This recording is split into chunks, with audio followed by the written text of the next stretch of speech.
तो हमने पिछली वीडियोस में स्ट्रॉ हैट मेंबर का सेपरेशन, लूफी का इम्पेल डाउन में एडवेंचर और एक पूरा एपिसोड मरीन फोर्ड वॉर के इवेंट्स को कवर करने में बिताया। और आज हम इस सागा के पोस्ट वॉर इवेंट को कवर करेंगे। हम मरीन फोर्ड की बैटल के तुरंत बाद से शुरुआत करते हैं। World strongest man Edward Newgate AKA White Beard मारा जा चुका है और मरीन्स ये जंग जीत चुकी है। व्हाइट बियर्ड के मरने से एक पावर वैक्यूम पैदा हो गया है, जिसे भरने के लिए सारे जगह के पायरेट्स व्हाइट बियर्ड की टेरिटरीज को हासिल करने की कोशिश करते हैं, जिनमें से एक होता है ब्राउन बियर्ड, जो फूड वॉल्टन टाउन पर हमला करता है। लेकिन इसके परिणाम सिर्फ उन्हीं लोगों को प्रभावित नहीं करते जो व्हाइट बियर्ड से जुड़े थे, क्योंकि वर्ल्ड गवर्नमेंट भी वॉरलॉर्ड सिस्टम को चेंज करना शुरू करती है और फैसला करती है कि गेको मोरिया अब बहुत कमजोर हो गया है वॉरलॉर्ड्स की पोजीशन में रहने के लिए, और वो डो फ्लेमिंगो को असाइन करते हैं मोरिया को मारने के लिए। हालांकि ये कोशिश असफल रहती है और मोरिया बच जाता है। गेको मोरिया और ब्लैकबियर्ड के छोड़े गई जगह को भरने के लिए वर्ल्ड गवर्नमेंट एक unlikely candidate buggy the clown को इनविटेशन देती है, जिसने युद्ध के दौरान खुद को फेमस कर लिया था और अपने आप की एक इम्प्रेसिव फैन फॉलोइंग बना ली थी। बग्गी वर्ल्ड गवर्नमेंट के इनविटेशन को स्वीकार करता है और one of the warlord of the sea बन जाता है। इसी बीच लूफी को गंभीर अवस्था में अमेज़न लिली लाया जाता है और जब वो अपनी कॉन्शियसनेस रिगेन करता है तो वो एस की मौत का दुख मनाता है और हमें लूफी और एस का फ्लैशबैक दिखाया जाता है, जिसमें 10 साल पहले के डॉन आइलैंड को दिखाया जाता है, जो गोवा किंगडम में स्थित है, जहां लूफी को उसके ग्रैंडपा गार्प माउंटेन बैंडिट्स के पास ले जाते हैं लूफी को रेस करने के लिए। और इस टाइम पर लूफी के पास स्ट्रॉ हैट है, तो वो शैंक्स से मिल चुका है और उसने पायरेट किंग बनने का फैसला कर लिया है। इस बैंडिट ग्रुप की लीडर है कर्ली डडान और हमें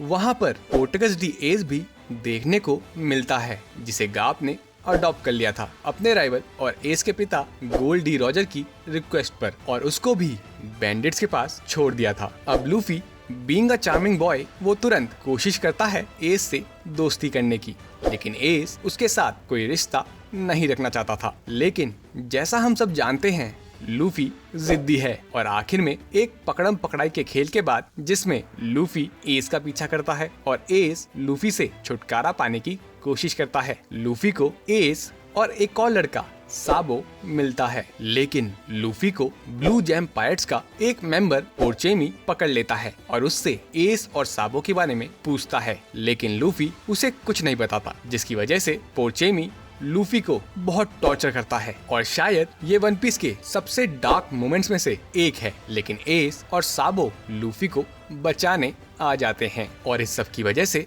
वो तीनों जल्द ही दोस्त बन जाते हैं। उसके थोड़े समय बाद वो इस रिश्ते को आगे बढ़ाते हैं और साके पीने के ट्रेडिशन को यूज करके एक दूसरे के भाई बन जाते हैं। साबो के बारे में एक महत्वपूर्ण बात है कि उसका बैकग्राउंड लूफी और एस से काफी अलग है। असल में साबो गोवा किंगडम की नोबल फैमिली से बिलोंग करता है, जो डॉन आइलैंड की रूलिंग फैक्शन है। साबो के पिता का नाम आउटलुक द थर्ड है, जिसने ब्लू जैम पायरेट्स को साबो को ढूंढने और वापस लाने का काम दिया था, जो कि उन्होंने कामयाबी से पूरा किया और साबो को उसकी मर्जी के बिना घर आना पड़ा। साबो को जल्द ही उसके पिता के प्लान के बारे में पता चलता है कि कैसे वो गोवा किंगडम की गंदगी को साफ करना चाहता है, जिसमें वो पूरे आइलैंड के एक हिस्से यानी ग्रेट टर्मिनल को आग लगा देगा, जहां सबसे गरीब लोग रहते हैं। इसका कारण है वर्ल्ड नोबल यानी सेलेस्टियल ड्रैगन गोवा किंगडम आ रहे हैं उसकी जांच करने। तो इस प्रकार साबो एक बार फिर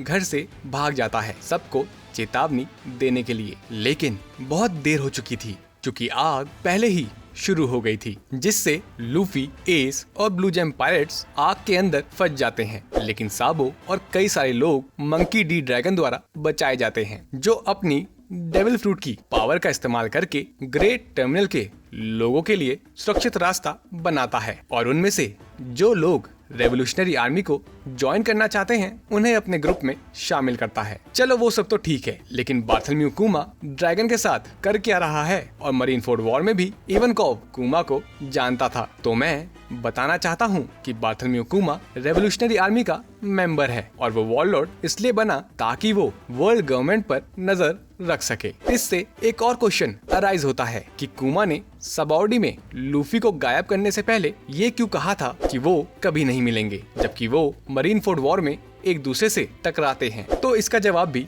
मैं देना चाहता हूँ कि जब कुमा ने स्ट्रॉ हैट्स को सबऑर्डी में बचाया था तो वर्ल्ड गवर्नमेंट ने उसे सजा दी और वेगापंक की मदद से उसको पैसिफिस्टा में चेंज कर दिया, जिसके पास कोई इमोशन नहीं है और वो बस वर्ल्ड गवर्नमेंट का गुलाम है। और जब वो मरीनफोर्ड वॉर में लूफी से मिला था तो वो बार्थोलोम्यू कुमा नहीं रहा था। Anyways back to the story. इसी बीच लूफी को बचाने के लिए एस अनकॉन्शियसली कॉन्करर हाकी का इस्तेमाल करता है और तब तक वहाँ पर डडान आ जाती है। एस और डडान ब्लू जैम से लड़ते हैं जबकि लूफी को बाकी बचे बैंडिट्स एक सुरक्षित जगह पर ले जाते हैं। साथ मिलकर एस और डडान ब्लू जैम को बड़ी मुश्किल से हराते हैं, लेकिन डडान इस लड़ाई में घायल हो जाती है और एस डडान को अपनी पीठ पर बैंडिट्स के घर ले जाता है। खैर साबो फाइनली अपनी फैमिली से तंग होकर समुंदर में सेल करता है अपने पायलट बनने के सपने को पूरा करने के लिए, लेकिन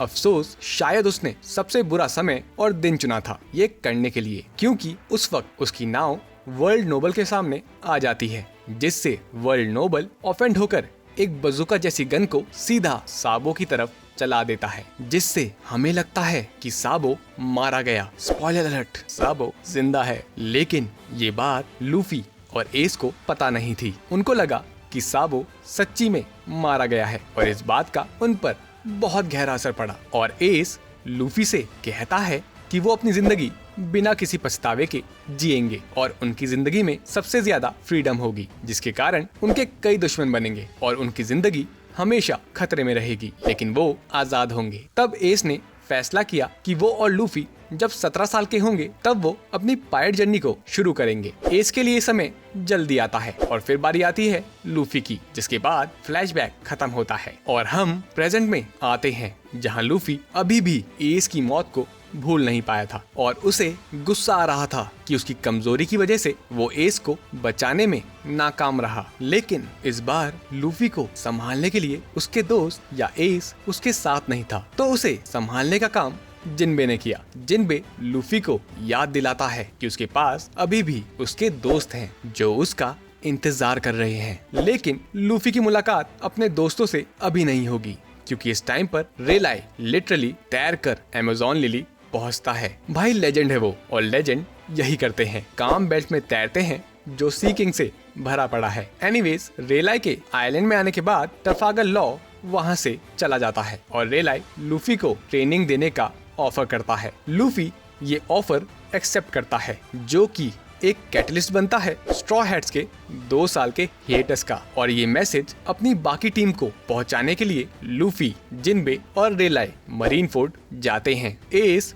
और बाकी सारे जो मरीनफोर्ड की वॉर में मारे गए उनको रिस्पेक्ट देने के लिए, लेकिन चालाकी से लूफी अपने हाथ पर एक टैटू की फोटो न्यूज़पेपर में पब्लिश करवा देता है, जिसमें लिखा हुआ था 3D 2Y और 3D कटा हुआ था। ये इशारा था कि वो 3 दिन में नहीं बल्कि 2 साल बाद सबऑर्डी में वापस मिलेंगे। सारे स्ट्रॉ हैट क्रू मेंबर इस मैसेज को समझ जाते हैं कि उनके पास 2 साल का समय है अपने आप को ट्रेन करने का, ताकि वो न्यू वर्ल्ड के लिए तैयार हो सके। और इससे हमें लूफी के प्रति उसके क्रू की लॉयल्टी दिखाई जाती है, खासकर जोरो की तरफ से, जिसे कुरागायना आइलैंड भेजा गया था, जो वर्ल्ड ग्रेटेस्ट स्वॉर्डमैन ड्रैकुल मीहॉक का घर है। ये वही इंसान है जिसे जोरो हराना चाहता था, लेकिन लूफी के लिए जोरो ने मीहॉक से हाथ जोड़कर रिक्वेस्ट की उसे ट्रेन करने की, और सारे स्ट्रॉ हैट पायलट्स भी ऐसे ही कन्वीनियंट आइलैंड भेजे गए थे बार्थोलोम्यू कुमा द्वारा, ताकि वो अपने आप को ट्रेन कर सके। नामी के केस में वो एक छोटे से आइलैंड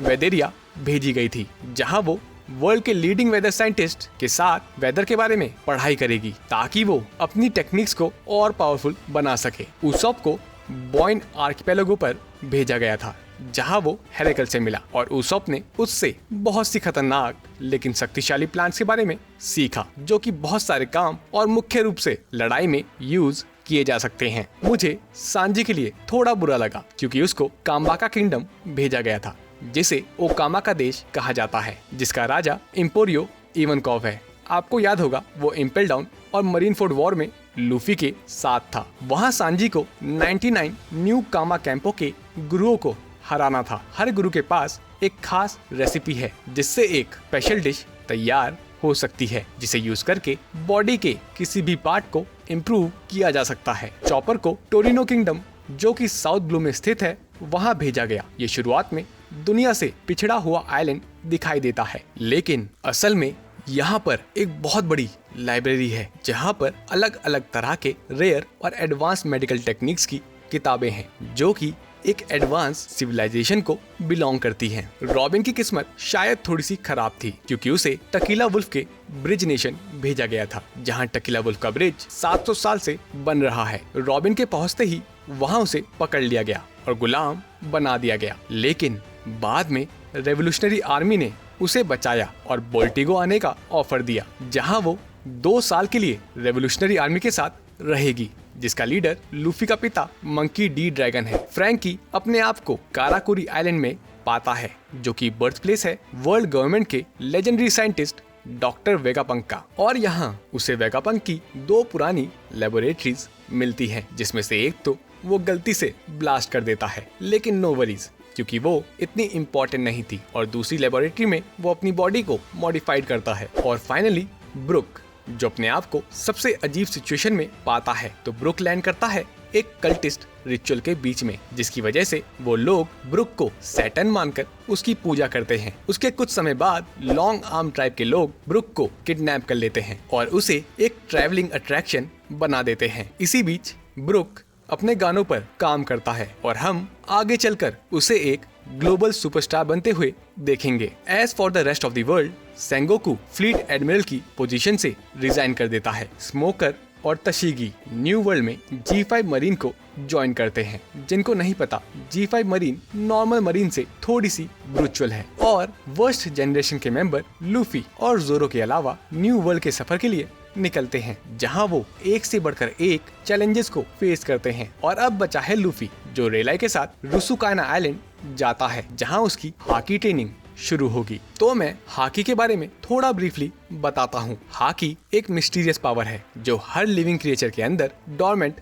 रहती है। हाकी मेनली 3 टाइप की होती है। कैनबुनशोकु AKA ऑब्जर्वेशन हाकी। इस हाकी के यूजर के पास 6 सेंस होती है, जिससे वो दूसरों की प्रेजेंस, स्ट्रेंथ और इमोशन को महसूस कर सकता है, और इसके एडवांस वर्जन में कुछ पल के लिए फ्यूचर में भी देखा जा सकता है। दूसरी है बुशोशोकु AKA ऑर्नामेंट हाकी। इसमें अपनी स्पिरिचुअल एनर्जी को यूज करके यूजर अपने किसी भी बॉडी पार्ट को एक ब्लैक आर्मर से कवर कर सकता है। इसका एक मेन बेनिफिट ये भी है कि इसे यूज करके Logia type devil fruit user को चोट पहुंचाई जा सकती है। एंड लास्ट है हाओशोकु AKA कॉन्करर हाकी। ये हाकी बहुत रेयर है, अमंग 1 in a million के पास ये हाकी होती है। बाकी 2 हाकी को सीखा जा सकता है, लेकिन ये हाकी यूजर को उसके जन्म से ही मिलती है। इस हाकी के लिए यूजर के पास सुप्रीम किंग की क्वालिटीज होनी चाहिए। इस हाकी के यूज से यूजर अपनी विल पावर से दूसरों की विल पावर को डिस्ट्रॉय कर सकता है, जिससे वो बेहोश हो जाते हैं। और जब लूफी तीनों हाकी के बेसिक फॉर्म को देखता है, तो उसे रियलाइज होता है कि उसने अपनी जर्नी में हाकी यूज करने वाले लोगों का पहले भी सामना किया है। एनीवेज, अपनी ट्रेनिंग शुरू करने से पहले लूफी अपनी स्ट्रॉ हैट को उतार देता है, जिससे वो इशारा करता है कि वो अपनी पायलट यात्रा को 2 साल के लिए रोक रहा है। और यहाँ पर समिट वॉर सागा खत्म होता है। अगर आपको ये वीडियो पसंद आई तो please like, share and subscribe.